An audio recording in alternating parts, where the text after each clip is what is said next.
নমস্কাৰ মই অন্তুৰাজ নাথ পুনৰ এটি লাইফ চেঞ্জিং মোটিভেশন ভিডিঅ'লৈ আপোনাক স্বাগতম। এখন ঠাইত কনষ্ট্ৰাকশ্যনৰ কাম চলি আছিল আৰু তাত বহুত ডাঙৰ ডাঙৰ দ গাঁত খন্দা হৈছিল।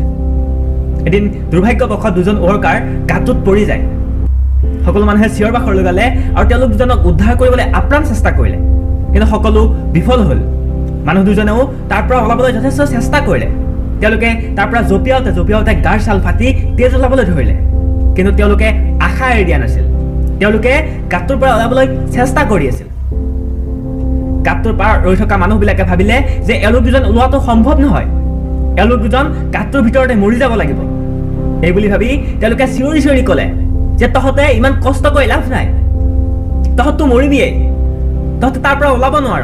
গতিকে ইমান কষ্ট কৰি মৰাতকৈ তহঁতে শান্তিত মৰ, তহঁতে তাতে আৰামত মৰ, তহঁতে তাত বহি থাক, তহঁতে ইমান কষ্ট কৰিছ কিয়? এইখিনি কথা শুনাৰ লগে লগে সেই দুজন ৱৰ্কাৰৰ এজন বহি দিলে আৰু আনজনে কিন্তু আগতকৈ দুগুণ উৎসাহেৰে জঁপিয়াবলৈ ধৰিলে। আৰু তেওঁৰ মুখত আশাৰ ৰেঙনি দেখা গ'ল যে তেওঁ গাঁতটোৰ পৰা ওলাব আৰু তেওঁ বাচিব। মানুহবিলাকে আকৌ ক'বলৈ ধৰিলে যে তই মৰিবি, তই ইমান কষ্ট কৰি মৰাতকৈ তই শান্তিত মৰ, তই আৰামত মৰ। কিন্তু মানুহজনে নুশুনিলে। মানুহবিলাকে যিমানেই চিঞৰিব ধৰিলে, মানুহজনে আগতকৈ দুগুণ উৎসাহেৰে গাঁতটোৰ পৰা ওলাবলৈ চেষ্টা কৰিব ধৰিলে আৰু অৱশেষত মানুহজন সফল হ'ল। মানুহজন ওলাই আহিল, কিন্তু আনজন মানুহ গাঁতটোতেই বহি থাকিল। যেতিয়া মানুহজন ওলাই আহিল, তেতিয়া বাকীবিলাক মানুহ মানুহজনৰ ওচৰলৈ গ'ল আৰু তেওঁৰ লগত কথা পাতিবলৈ চেষ্টা কৰিলে আৰু গম পালে যে মানুহজনে কাণেৰে একেবাৰে নুশুনে। মানুহজন কলা আছিল। এই কাহিনীটোৰ পৰা আমি কি শিকিব পাৰোঁ? এই কাহিনীটোৰ পৰা আমি এইটোকে শিকিব পাৰোঁ যে যিদিনালৈকে আপুনি বেলেগৰ কথা শুনিব, সেইদিনালৈকে আপুনি একো কৰিব নোৱাৰে। আপুনি নিজৰ কথা শুনিব লাগিব, আপুনি নিজৰ মনৰ কথা শুনিব লাগিব, তেতিয়া আপুনি সফল হ'বই হ'ব। বেলেগে নিবিচাৰে যে আপুনি ডাঙৰ ডাঙৰ সপোন দেখক।